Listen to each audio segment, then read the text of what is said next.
আসসালামু আলাইকুম, sweet food ব্লগে আপনাদের স্বাগত। আজকে আমি বানাচ্ছি মাটন টিক্কা। মাটন টিক্কা বানানোর জন্য প্রথমে মাটনটাকে আগে থেকে আমি কিমা করে নিয়েছিলাম। তারপরে এতে আমি 2 চিমটি গরম মশলা গুঁড়ো কিমাতে দিয়ে দেবো।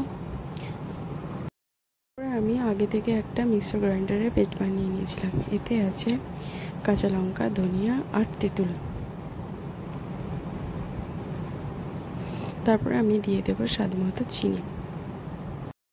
চিনি দেওয়ার পর পরিমাণ মতো মরিচের গুঁড়া, ধনিয়া গুঁড়া, হলুদের গুঁড়া,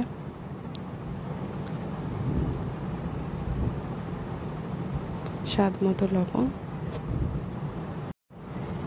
2 চামচ রান্নার তেল, আদা রসুনের 2 চামচ পেস্ট দিয়ে এটাকে ভালো করে মেখে নেব।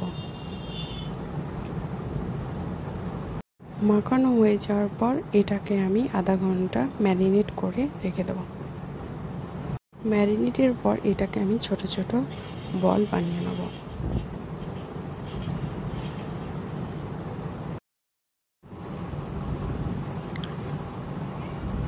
বলটা বানিয়ে নেব ভালো করে। দেখুন, দেখতে এটা কতটা সুন্দর লাগছে। তারপরে আমি একটা ফ্রাই প্যানে তেল দিয়ে দেব। তেলটা ভালো করে গরম হয়ে যাওয়ার পর আমি এতে এক এক করে মাটন টিক্কাগুলো আমি ভালো করে ভেজে নেব।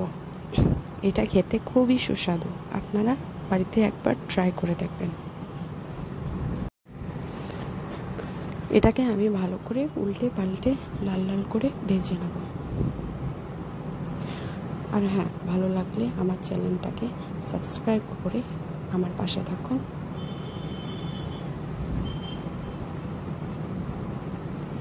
Thank you for watching. Allah Hafiz.